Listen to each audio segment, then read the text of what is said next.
Backstage, Hot 99.5 Jingle Ball presented by Capital One with Tate McRae. Tate, hello. Hello. Greedy, officially the #1 most played song at radio this past year. Crazy. Let's go. That's wild. That's so wild. How many times have you heard the song?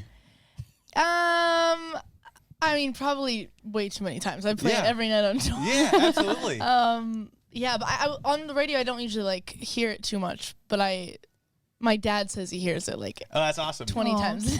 I love Is your that. dad a guy where it's like if he's out somewhere and it's playing, he goes, "That's my daughter." Oh Straight yeah, up, for sure. Oh, that's amazing. My grandparents are like that too. My dad, they're like, "It's my granddaughter."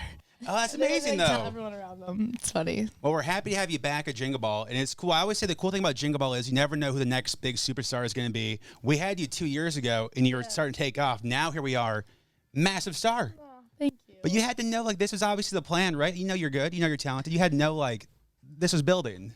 I mean, I think all you can do is just work as hard as you can and, see a vision of some sort and see where that takes you. And I feel very lucky to be in this position again and to see so many great artists. It's cool. I mean, I'm enjoying it. I love everyone on my team. I love performing these songs. It's been like a dream come true. Well, as a Canadian, when you were growing up, Sean was taking off, Bieber was taking off, Weeknd, Alessia. That had to be pretty cool as a young Canadian artist to see, like, oh, there's people from Canada making it. Yeah, of course. I mean, at that point, it didn't even seem like a real goal. Like, you're listening to Justin Bieber and you're like, that isn't a real job to do what he does. Like, there's no chance that's real. So it's pretty crazy to be on these stages. It's like, sometimes I can't even wrap my head around it. Yeah, but you're killing it, though. Album comes out in February. Yes. Is it done?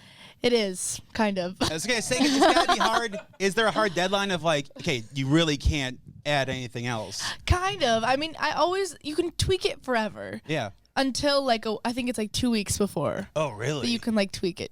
But yeah. Sounds dangerous. Yeah, I mean, it's the worst. Like, I'll be picking it apart until, like, the day before. Well, do you ever perform a song now and be like, oh, I wish I would have used this lyric instead of this one? All the time. I mean, there's times that the song will be out for, like, a year, and I'm like, can I change the mix? And they're like, why? Like, Remix. I'm like, I don't know. It's just bugging me. Like, just certain things, like, tones in my voice or things that I say, like, can just, like, drive you insane sometimes. He's telling me to switch with you. Okay. No. Oh. Hello. Nobody saw it. Don't worry. Okay. It was very. We're doing that again. Yeah. Perfect. And then the tour starts next year as well, which is also very exciting. Yes. Is that kind of planned out as far as what we're doing routine-wise and set lists? Set list, we don't know yet. I mean, we just put the tour on sale like a month ago, I think, 3 weeks Selling ago, out, though. And it's sold out in like a day.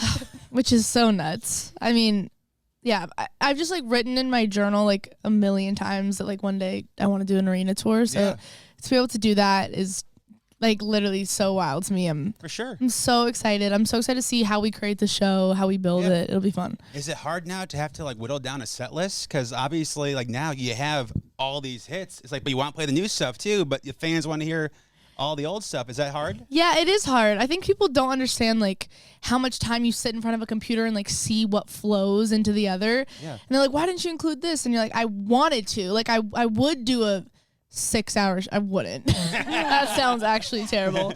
But like you want to do all the songs, but it's just like what flows and feels good, really. I imagine too, because obviously you're a great dancer, so the choreography's got to be as on point as the singing, right? Of course. And yeah, it gets really exhausting after a long time. Dude, stupid question. Do you have how many calories you burn a show? Like, you have a guess? You know what? I've always wanted to put on like an Oura ring and see. Yeah. Because sometimes we come out and we want to puke. And we're like, this is like a basketball player or a football player. Like, it's gotta be. Yeah. Tell you, like your stress levels, like when you're dancing and everything. Yeah, the whole time. Yeah. Okay. Well, so Shelby has one of the rings, and she tells me. Oh. I walk into work at 5 and I'm like, oh, it spikes every time because I see you. I walk in, I see his face. That's so cool. It means a lot. Instantly stressed. But it really does. Every morning I'll look like when I get home that night, I'm like, I don't know, 5 a.m. It's when I walk in the studio. That's I don't crazy. think it's accurate. Is what that is. Yeah. Yeah.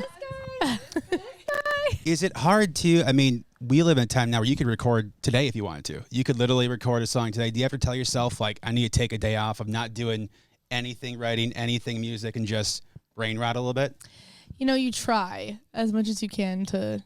The problem is music is everywhere and everything. Yeah, and especially yours. Yeah, especially to like musicians and all my friends. Like, all we think about is music 24/7. So it is hard to like escape it sometimes. I'm like, tell me about like what's going on in sports or something, Dad. I'm like, give me like a refresher.